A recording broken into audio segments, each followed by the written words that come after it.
PM की दावेदारी में तो एक ही नाम आता है जी, नरेंद्र मोदी जी का। बाकी तो कोई है ही नहीं, आसपास भी नहीं है कोई। वो इस चीज़ को एक ईगो मैटर बना के चल रहे हैं। तो भाई जो कोर्ट का डिसीजन होगा तो सबको मानना पड़ेगा। स्कूलों का जब बिल्डिंग बना के उसके ऊपर स्ट्रक्चर खड़ा कर दिया तो डेवलपमेंट हो जाता है। जो भी आपने स्टेटमेंट दिया उसके बारे में आप सॉरी बोल दो, खत्म है बात। नमस्कार, आप देख रहे हैं सौगंध टीवी और मैं हूं आपके साथ आस्था तिवारी। 2024 यानी कि लोकसभा के चुनाव नज़दीक हैं। जिस तरीके से कयास लगाए जा रहे हैं कि इस बार पूरा विपक्ष एकजुट होकर के चुनाव लड़ेगा, तो दूसरी तरफ बीजेपी का पलड़ा भी एक तरफ भारी देखा जा रहा है। अब ऐसे में जनता की क्या राय है, क्या चाहती है जनता, आखिर किसको वो पीएम पद का उम्मीदवार इस बार देखना चाहती है, तो जान लेते हैं उन्हीं से। क्या नाम है सर? अशोक नाम है जी। अशोक जी, आपको क्या लगता है इस बार पीएम पद के दावेदारी में आप किसको देख रहे हैं? पीएम की दावेदारी में तो एक ही नाम आता है जी, नरेंद्र मोदी जी का। बाकी तो कोई है ही नहीं, आसपास भी नहीं है कोई। लेकिन जिस तरीके से लगातार नीतीश कुमार मुलाकात कर रहे हैं, ममता बनर्जी से मुलाकात हुई, अखिलेश यादव से मुलाकात हुई, क्या लग रहा है?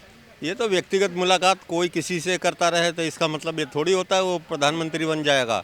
अगर नीतीश जी ही बिहार के मुख्यमंत्री हैं, ये ममता जी और अदर पार्टी जिनसे भी ये कोऑर्डिनेशन कर रहे हैं, क्या वहाँ पे अगर चुनाव होगा, इलेक्शन होगा, तो ये क्या अगर अलग अलग सब पार्टियां अपने लिए वोट इकट्ठा करेंगी तो क्या नीतीश जी उसमें शामिल हो जाएंगे? ये तो चलता रहता है। कयास तो ये लगाया जा रहा है कि नीतीश कुमार भी दावेदारी कर सकते हैं पीएम पद की। उधर राहुल गांधी का भी चेहरा सुर्खियों में चल रहा है। नहीं नहीं, इनकी कोई पॉपुलैरिटी नहीं है, बिहार तक सीमित है वो। बिहार में चाहे पलटू राम जी कहें उनको, चाहे वहाँ का मुख्यमंत्री बोलें, जो भी बोलते रहें, वहीं तक सीमित है, उससे ज़्यादा नहीं है इनका दायरा। लेकिन बिहार की राजनीति में क्या चल पाएंगे, क्योंकि जिस तरीके से मनीष कश्यप का मामला भी उठा हुआ है बिहार में।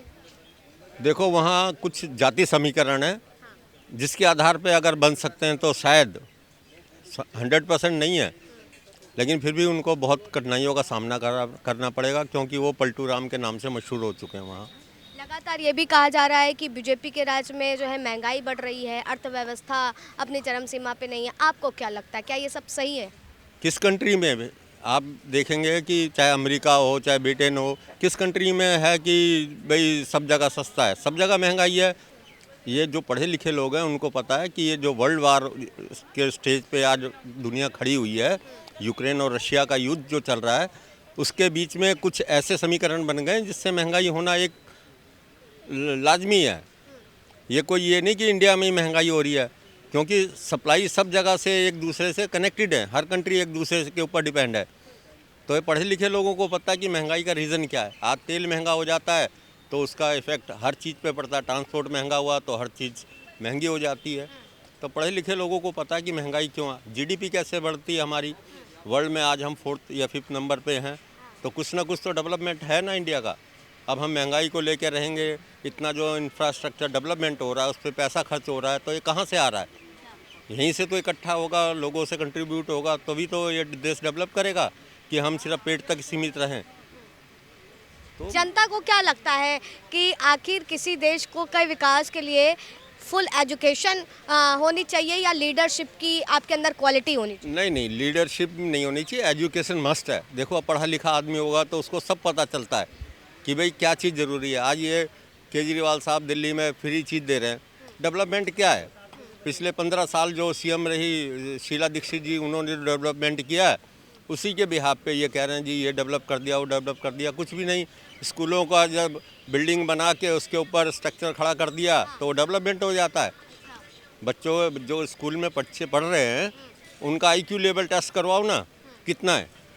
लेकिन केजरीवाल तो कहते हैं उनके उसमें एजुकेशन मस्ट भी बहुत हायर हो गई है और बहुत अच्छी हुई है। नहीं तो ये तो पहले से ही सरकार का एक वो होता है, सेंट्रल प्लेस है। कोई ये नहीं कि गांव देहात का कोई स्कूल है।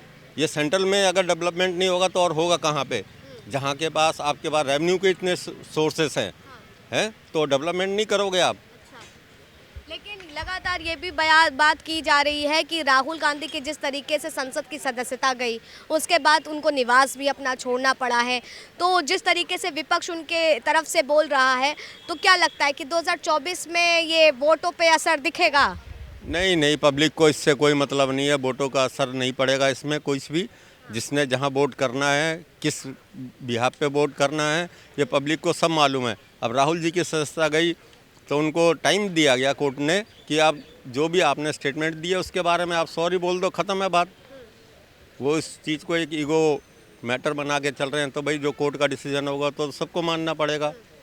इसमें किसी पॉलिटिकल पार्टी का इन्वॉल्वमेंट कोई नहीं है। आप देख रहे हैं सौगंध टीवी, सौगंध वतन की।